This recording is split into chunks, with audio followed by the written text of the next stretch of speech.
السلام علیکم ورحمۃ اللہ وبرکاتہ۔ نحمدہ ونصلی ونسلم علی رسولہ الکریم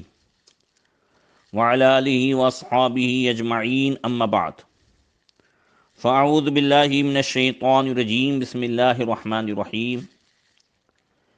یوم یقوم الناس لرب العالمین، صدق اللہ مولانا العظیم۔ درود شریف پڑھیں، اللہم صلی علی سیدنا و مولانا محمد معدن الجود والکرم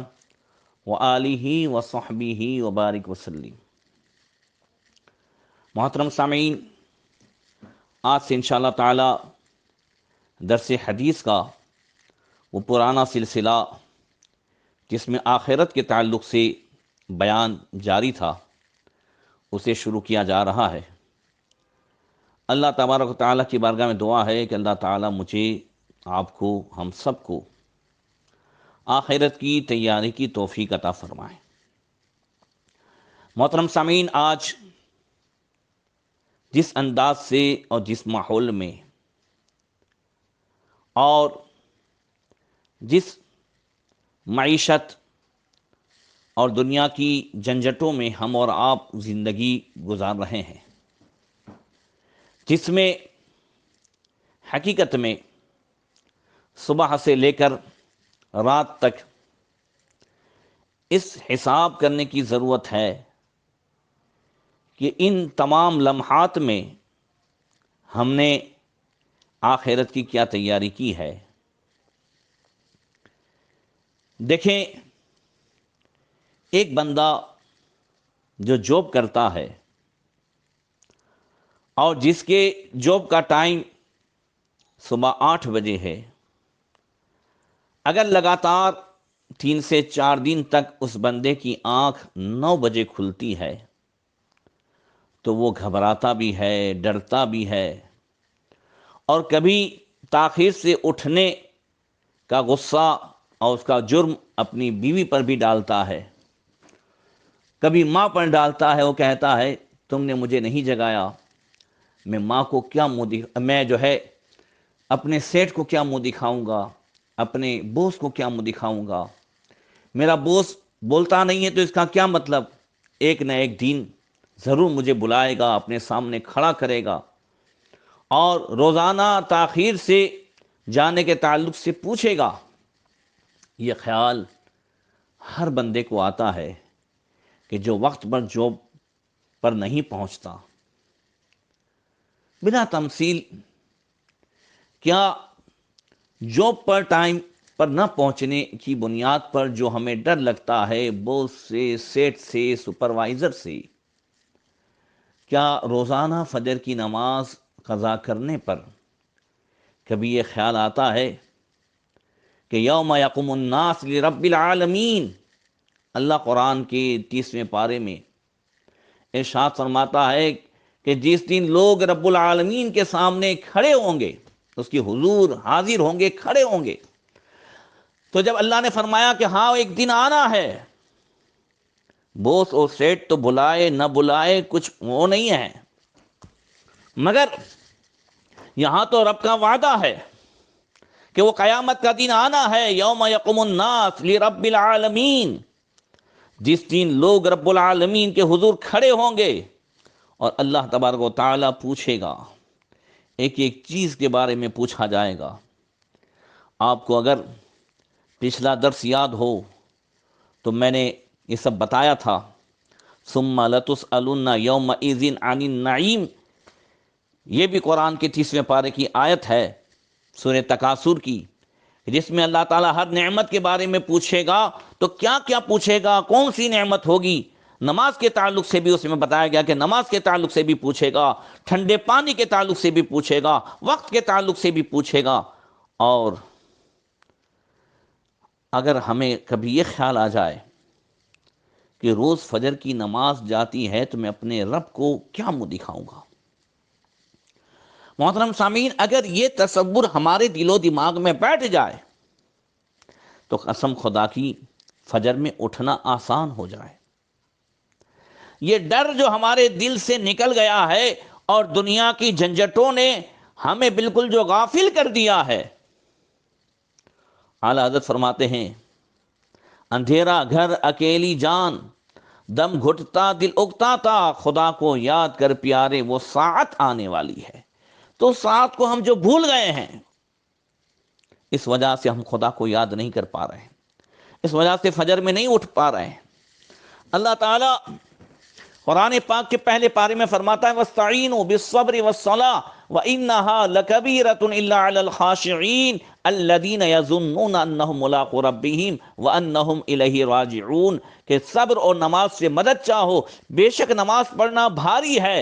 وَإِنَّهَا لَكَبِيرَةٌ یہ بھاری ہے، إِلَّا عَلَى الْخَاشِعِينَ مگر جو ڈرنے والے ہیں اللہ تعالیٰ سے، الذین یظنون انہم ملاقو ربہم جنہیں یقین ہے کہ انہیں اپنے رب سے ملنا ہے، اللہ کے حضور کھڑا ہونا ہے، ان کے لیے نماز پڑھنا بھاری نہیں ہے، ان کے لیے فجر میں اٹھنا بھاری نہیں ہے۔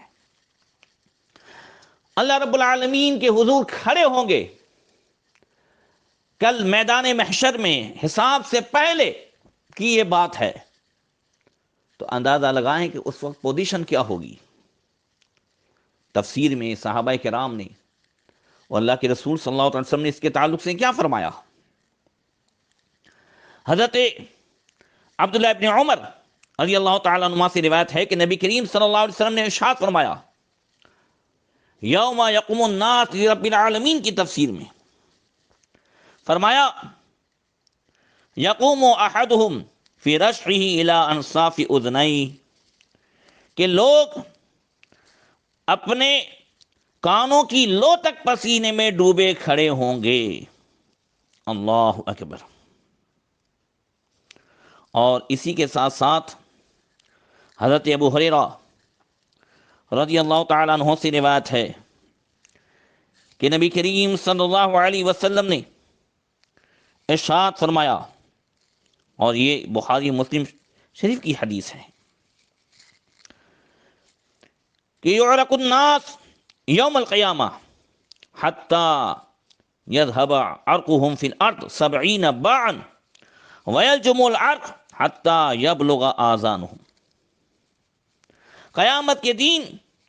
لوگوں کو پسینہ آئے گا حتیٰ کہ ان کا پسینہ زمین میں 50 گز تک چلا جائے گا اور اوپر کی جانب ان کے کانوں تک پہنچا ہوا ہوگا۔ قیامت کے اس دن کی سختی اور شدت کا عالم یہ ہوگا کہ سید المفسرین حضرت سیدنا عبداللہ ابن عباس رضی اللہ تعالیٰ عنہما سے روایت ہے کہ نبی کریم صلی اللہ علیہ وسلم نے ارشاد فرمایا کہ ان الکافر یلجم بعرقہ یوم القیامہ من طول ذلک اليوم حتی یقول یا رب ارحنی ولو الی النار۔ قیامت کے دن، قیامت کا دن اپنی طوالت کی وجہ سے، اپنی لمبائی کی وجہ سے، جو قیامت کا دن جو بڑا ہوگا، کافر کو پسینے میں ڈبا رہا ہوگا، یہاں تک کہ کافر پکار اٹھے گا اے اللہ مجھے یہاں سے کہیں لے جا، چاہے جہنم کی طرف تو لے جا، مجھے یہاں سے لے جا۔ اللہ اکبر۔ صحابی رسول حضرت سیدنا جابر رضی اللہ تعالیٰ عنہ سے روایت ہے، وہ کہتے ہیں ان العرق لیلزم المرء فی الموقف حتی یقول یا رب ارسالک بی الی النار اہون علی مما اجد وہو یعلم ما فیہا من شدت العذاب۔ کہ قیامت میں حضور نے فرمایا کہ پسینے نے انسان کو گھیرا رکھا ہوگا، یہاں تک کہ وہ کہے گا اے اللہ تو مجھے دوزخ میں ڈال دینا، تیرا مجھے دوزخ میں ڈال دینا اس سے زیادہ آسان ہے جس مصیبت میں میں اب گھرا ہوا ہوں۔ یہاں حالانکہ اس کو پتا ہوگا کہ دوزخ میں کتنا سخت عذاب ہے، مگر اس شدت کی وجہ سے وہ تمنا کرے گا کافر کہ کاش اس مصیبت سے نجات مل جائے اور بھلے جہنم میں ڈال دیا جاؤں۔ اس سے ابھی حساب شروع نہیں ہوا ہے، اس سے پہلے کی سختی کا اندازہ لگائیں۔ اللہ اکبر۔ حضرت سیدنا قتادہ رضی اللہ تعالی عنہ سے یوم یقوم الناس لرب العالمین کی جو ہے تفسیر میں ارشاد فرمایا، بلغنا ان کعبا کان یقول یقومون مقدار 300 عام۔ حضرت قتادہ رضی اللہ تعالیٰ عنہ اس کی تفسیر میں فرماتے ہیں کہ ہمیں علم ہوا ہے کہ حضرت کعب احبار رضی اللہ تعالیٰ عنہ فرمایا کرتے تھے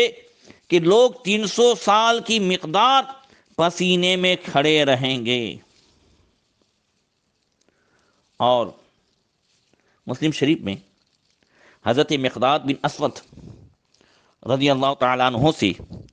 وہ کہتے ہیں، سمعت رسول اللہ صلی اللہ تعالیٰ علیہ وسلم یقول تدنو الشمس یوم القیامت من الخلق حتی تکون منہم کمقدار میل، کہ قیامت کے دن سورج مخلوق کے قریب ہوگا یہاں تک کہ 1 میل کی مقدار ہوگا۔ راوی حدیث حضرت سلیم بن عامر فرماتے ہیں، فواللہ ما ادری ما یعنی بالمیل مسافت الارض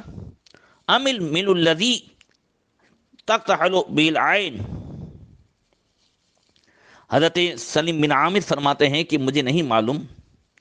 کہ میل سے کیا مراد ہے، کیا اس سے زمین کی مسافت مراد ہے یا میل سے سرما سلائی مراد ہے جس کے ساتھ آنکھ میں سرما ڈالا جاتا ہے۔ بلکہ جو کچھ ہو، مگر اس کی جو شدت ہوگی اور اس کی وجہ سے جو پسینہ گنہگار کے ارد گرد جو ہوگا، اس کا نقشہ کھینچتے ہوئے آقا کریم صلی اللہ علیہ وسلم نے ارشاد فرمایا، فَيَكُونُ النَّاسُ عَلَى قَدْرِ أَعْمَالِهِمْ فِي الْأَرْضِ فَمِنْهُمْ مَنْ يَكُونُ إِلَى كَعْبَيْهِ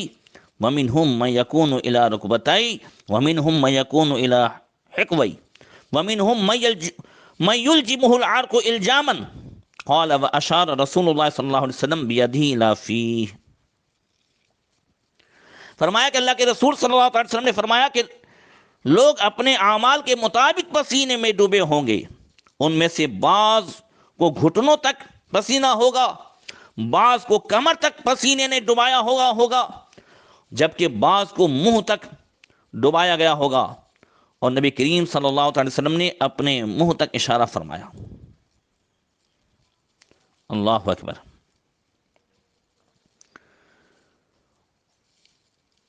علماء فرماتے ہیں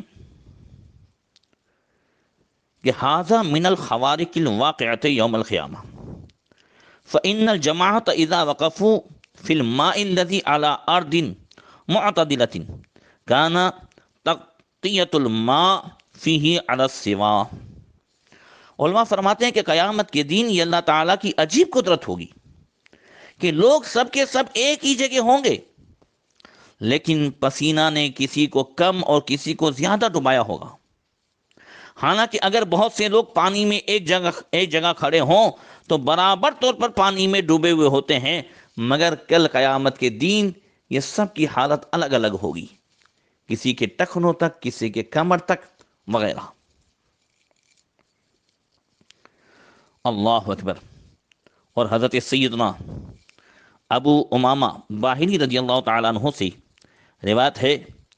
وہ فرماتے ہیں ان رسول اللہ صلی اللہ تعالیٰ علیہ وسلم قال تدنو الشمس یوم القیامت علی قدر میل ویزاد فی حرها کذا و کذا، کہ قیامت کے دن سورج 1 میل کی مقدار قریب ہوگا اور اس کی گرمی میں بھی اتنا اضافہ کر دیا جائے گا۔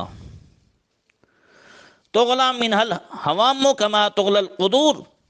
یعرقون فیها علی قدر خطایاهم فمنهم من تبلغ الى قعبی ومنهم من تبلغ الى ساقی ومنهم من تبلغ الى وسطی ومنهم من یلجمه العرق۔ جب گرمی میں اضافہ ہوگا تو پھر جس سے کھوپڑیاں ابل رہی ہوں گی، جس طرح ہانڈیاں ابلتی ہیں، اس روز لوگ اپنے گناہوں کی مقدار پسینے میں ڈوبے ہوں گے، بعض کا پسینہ ان کی ایڑیوں تک پہنچ رہا ہوگا، اور بعض کا پنڈلیوں تک، اور بعض کا کمر تک، اور جبکہ بعض کا پسینہ منہ تک پہنچ رہا ہوگا۔ اللہ اکبر۔ محترم سامعین، انشاءاللہ تعالیٰ آگے درس حدیث میں بیان کیا جائے گا کہ اور وہ حالات کیا ہوں گے، اور وہاں محشر کی گرمی اور محشر کی تپیش اور اس پریشانیوں سے بچنے کا علاج کیا ہے، انشاءاللہ تعالیٰ احادیث کی روشنی میں بیان کرنے کی کوشش کروں گا۔ اللہ تبارک و تعالیٰ ہمیں روز محشر کی تمام تر پریشانیوں سے بچا کر اللہ تعالیٰ اپنے حبیب کے صدقے میں عرش کے سائے میں جگہ عطا فرمائے۔ السلام علیکم ورحمۃ اللہ وبرکاتہ۔